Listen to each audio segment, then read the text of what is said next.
Hello everyone. যখন কাছের মানুষের আবদার থাকে নতুন কিছু বানাও, তখন নতুন কিছু তো বানাতেই হবে। তাই ভেবেছিলাম রেস্টুরেন্টের মতো বানাবো তন্দুর রুটি। ইস্ট আর তন্দুর ছাড়াই কিন্তু বানিয়েছিলাম গ্যাসের মধ্যে তন্দুর রুটি। প্রিয় মানুষের আবদার হোক, তার বার্থডে হোক, অথবা তাকে দেওয়া কোনো সারপ্রাইজ হোক, এক কথায় বলতে গেলে তার জন্য করতে কিন্তু ভীষণ ভালো লাগে। কলিজার টুকরো বলে কথা, ভেঙেছো যে কলসির কানা, তা বলে কি প্রেম দেব না? নিজের সবটুকু চেষ্টা যদি এই তন্দুর রুটির মধ্যে নাই দিতে পারলাম, তাহলে আর কি করলাম।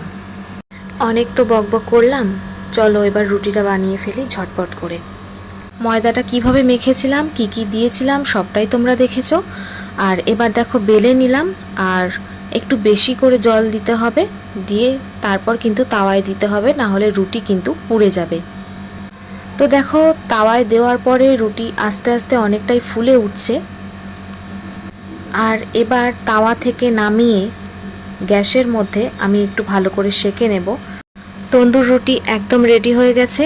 এর সাথে চাই পনিরের যে কোনো রেসিপি, অথবা তড়কা, অথবা মিক্সড কোনো ভেজ আইটেম। আর রেস্টুরেন্ট নয়, ঘরেই হবে ক্যান্ডেল লাইট ডিনার তোমার সঙ্গে।